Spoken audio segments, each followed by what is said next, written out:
તો સુરત એરપોર્ટ પર બિનવારસી બેગ મળી આવતા ચકચાર મચી છે। સીઆઈએસએફ વિસ્તારને કોર્ડન કરી તપાસ હાથ ધરી છે। ડોગ સ્કોડની મદદથી બેગ અંગે તપાસ કરાઈ છે। કોઈ મુસાફર બેગ ભૂલી ગયો હોવાની માહિતી સામે આવી। બેગનો માલિક આવી જતા તંત્રે રાહતનો શ્વાસ લીધો। સુરત એરપોર્ટ પર આજે એક શંકાસ્પદ બેગ મળી આવ્યું છે। આપ સીધા દ્રશ્યો જોઈ શકો છો। જે એરપોર્ટની બહારનો જે લોન્જ વિસ્તાર છે ત્યાં એક શંકાસ્પદ જે બેગ છે તે બેગ અહીં મળી આવ્યો છે। થોડા સમય પહેલાં અહીં કેટલાક જે મુસાફરો છે તે મુસાફરો બેસ્યા હતા, પરંતુ ત્યારબાદ આ મુસાફરોને અહીંથી હટાવવામાં આવ્યા હતા। ત્યારબાદ એક જે બેગ છે તે બેગ શંકાસ્પદ હાલતમાં મળી આવ્યું હતું। આપ જોઈ શકો છો હાલમાં જે બેગ છે તે બેગ અહીં ખોલવામાં આવી રહ્યો છે। જે બેગનો જે મૂળ માલિક છે તે મૂળ માલિક અહીં મળી ગયો છે અને આખી જે ટીમ છે તે ટીમ અહીં આવી પહોંચી છે।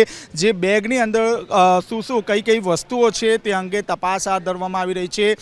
જે અહીં જે પેસેન્જરની જે બેગ હતી તે પેસેન્જરનો માલિક જે છે તે અહીં આવી ગયો છે અને તેમની પાસે આખી જે બેગ છે તે બેગ ખાલી કરાવવામાં આવી રહી છે। બેગની અંદર કોઈ શંકાસ્પદ વસ્તુ છે કે કેમ તે અંગે ચકાસણી હાથ ધરવામાં આવી છે। અંદાજિત એક અડધો કલાકથી વધુ સમય આ જે બેગ છે તે બેગ લાવારીસ હાલતમાં અહીં પડી રહી હતી અને ત્યારબાદ જે ટીમ છે તે ટીમ દ્વારા તાત્કાલિક ધોરણે જે ડોગ સ્કોડની જે મદદ છે તે મદદ લેવામાં આવી હતી અને આ બેગની જે તપાસ છે તે તપાસ કરવામાં આવી છે, પરંતુ આ બેગમાં કોઈપણ પ્રકારની જે શંકાસ્પદ જે વસ્તુ છે તે મળી આવી નથી, જેને કારણે જે તંત્ર છે તે તંત્રએ રાહતનો જે શ્વાસ છે તે શ્વાસ લીધો છે।